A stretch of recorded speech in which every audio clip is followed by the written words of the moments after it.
Yes, people, what is happening? Welcome back to the Sports Centre YouTube channel. Now, before we get into the video, question for you. Have you subscribed? If not, why not? Do me a favour, get to the homepage, hit that subscribe button, and without further ado, let's get into the video. Now, there's no Premier League football at the moment, and to be honest, I hate this part of the season so much. We wait all summer, pre-season, we find out who is team signing, who is team selling. We eventually get to the end of the transfer window, we're like, right, let's kick on now. We're 3 games into Premier League season, it pauses for international duty, World Cup qualifying. Cool. Is it though? I'm kind of sick and tired, and guys, let me know in the comments here, but I'm kind of sick and tired of all the international games that we're playing now. I'm losing my love for international football. And listen, I've been around the globe following England. You know, I'm not saying that I'm an avid jet setter where I go to every single England. Absolutely not. But I've been to a few tournaments. I've been to a few England games. So I'm one of these people that I will watch and follow and shout for England. But I'm just kind of sick of playing so many pointless games.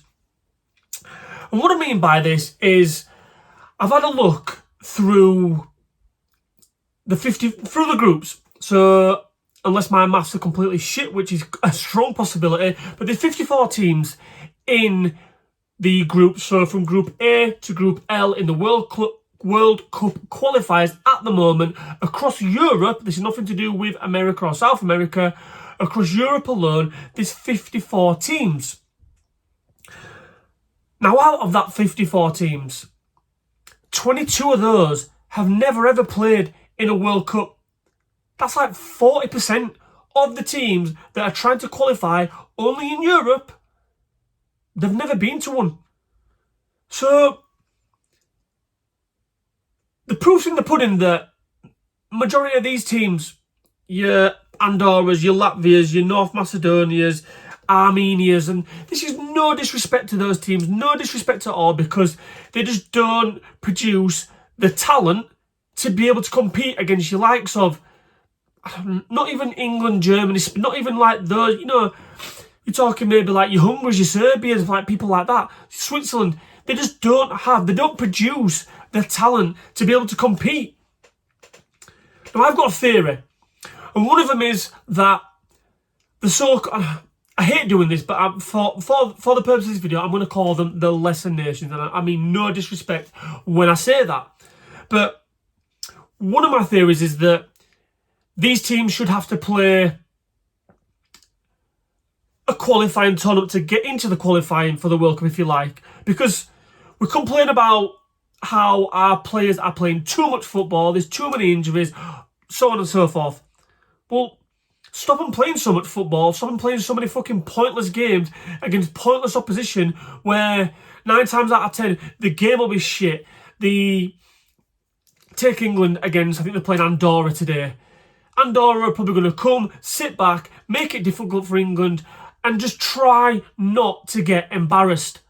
And it's a fucking pointless game.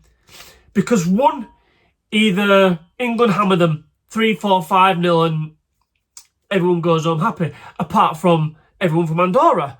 Or 2, England scrape to maybe a 1-0 victory, a 2-0 victory. They don't play very well because they're playing against a low block for pretty much 90 minutes. And then the nation's on the back saying, well, that was shit.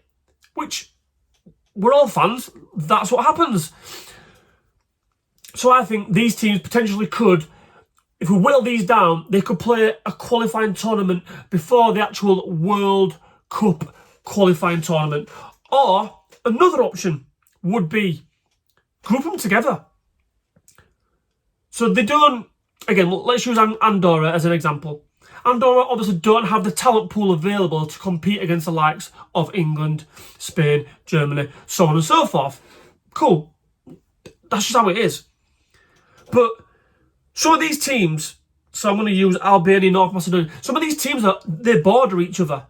So why not potentially group them together. And I know they want their independence. They want to, like, you know, if Andorra beat England today, it's like we beat them on our own sort of thing. But you're never going to get to a World Cup. The proof's in the pudding that you've never got to a World Cup before now. So the chances are that you're probably never going to get to a World Cup in the next probably 10, 20, 30 years. So why not help these guys out by potentially pairing the countries together and extend that talent pool? Extend it. Make it bigger. Give these countries a better chance, a fighting chance of being able to compete against the likes of England and potentially getting to a World Cup and giving the fans of potentially 2 or 3 countries happiness, joy, you know, experiencing what tournament football is all about. So, I don't know what you guys think, but I think that's a pretty fucking good idea personally, and I've no idea why countries don't look at that, and I'm sure there's some kind of fucking sports laws behind it, but these guys are getting fucking hammered all the time. They're playing pointless games where they're getting hammered, and our players who play in the best leagues in the world, you know, you like the Jude Bellinghams, Trent Alexander-Arnold, Harry Kane, who are playing for Real Madrid, Bayern Munich, or, you know, they're playing pointless fucking games, potentially risking getting injured against a fucking painter and decorator from Armenia. It's just, it seems crackers to me, and this needs looking at. And I think another reason why I'm potentially kind of falling out of love with international football a little bit is, and I know Wembley's the heart of English football, but can you remember when Wembley were getting built and England went on tour, if you like, and they played games at the Stadium of Light, Villa Park, Old Trafford, Anfield, basically up and down the country? Take it back on tour. I dare say that Wembley's paid off now. There's FA Cup semi-finals played there. There's FA Cup finals. The women play there. There's concerts there. I'd be shocked if Wembley is now not profiting from being there in London as a focal point for hosting all these things. So take it back on tour, because the country's in a bit of a shit at the moment. People aren't really, or people don't have surplus cash to be able to spend on going to London midweek on a Tuesday or Wednesday night. I'm forking out for the family, because did a bit of research. So Wembley split across, England tickets are split across 4 categories. Category 4 being the cheapest is ranging between 25 and 35 quid. Category 1, the most expensive, you're looking at somewhere between 70 and 80 pounds. So on average, you're talking 50, 55 pound per ticket. Now, if you're a family of 3, 4, that's 150, 200 quid. Easy. Before you've even got to London, looked at transport, whether that's trains, coaches, driving, petrol. You've got to park in London, which is a fucking nightmare. Hotels probably to be overnight. You've got to pay for food down there. Everything, all prices are inflated down in London. So give something back to the public. You know, allow people from, I don't know, I'll use Newcastle as an example because they're a long way away geographically than London. Give them a chance to be able to watch England on a Tuesday or Wednesday night rather than having to travel all the way down to Wembley to be able to do that and spend an absolute fucking fortune doing it, because, as I said earlier, a lot of people aren't blessed with surplus amounts of cash at the moment. So it gives fans who actually want to watch England a chance to be able to get and watch potentially their heroes. And like Harry Kane, who plays in Germany at the moment, you know, give fans a chance to be able to watch Harry Kane for the first time in their country, because he probably won't ever play in England again apart from playing for his country.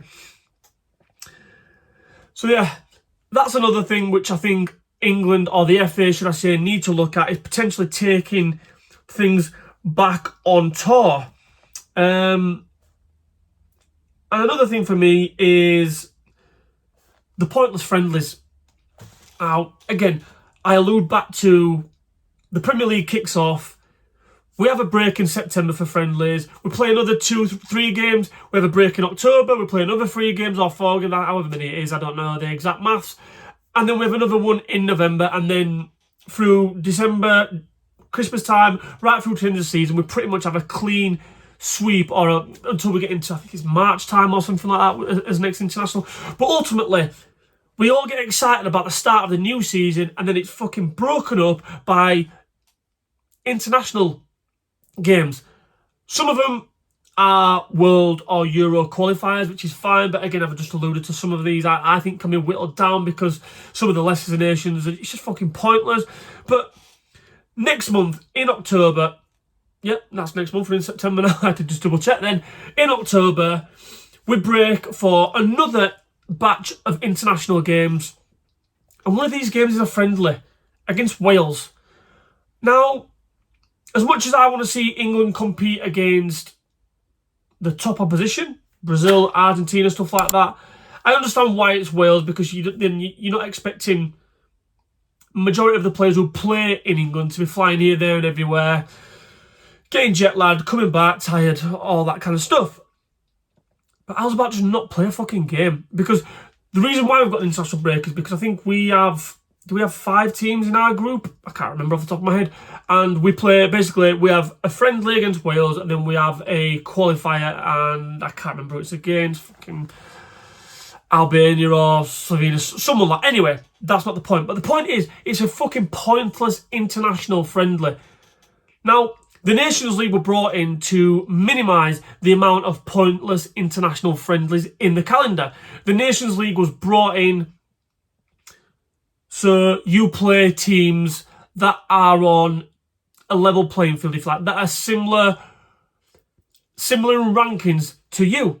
So why the fuck are we playing Wales then? What's the point? What is the point? Again, we bang on that players are potentially playing too much football. We see players getting injured all the time. We see obviously Liam Delap at Chelsea, hamstring injury. Bukayo Saka played 3 games into a Premier League season, and they're already getting injured with fucking hamstring injuries. Like, this shit needs looking at, because it's not fair to the players that their careers are potentially getting cut short by injury after injury. Bukayo Saka, he's injury prone now. I dare say, because he's played too much football from a young age, his hamstrings are fucking like rubber bands now. Michael Owen was another example. For those of you that are old enough to remember Michael Owen when he was younger, the guy was absolutely fucking rapid. He was one of the quickest players we'd ever seen. His career was potentially cut short, shall we say, because his hamstrings were fucked by the time he was mid-20s. He was knackered. He got running to the ground, and this is what we're doing to players now, and it's unfair to the players. It's unfair to the fans that pay a lot of hard-earned money to go and watch the best players week in, week out, but because of injuries nowadays and too much football and the likes of these pointless friendlies and the likes of playing pointless teams in World Club and European qualifiers, the players are now getting injured. And this, for me, needs to be looked at, and this is why I'm kind of falling out of love with not international football in the tournaments, but the qualifiers, because we're just playing shit teams. You're seeing shit football, and it's just fucking boring, isn't it? Let me know what you guys think in the comments below. Do you still like international football as much as what you did maybe 10, 15 years ago? Or are you similar to me where you're kind of falling out with it and you're not really that arsed until we get to the big tournaments? Let me know in the comments below, and don't forget to give me a thumbs up if you like the video. I'll catch you in a bit.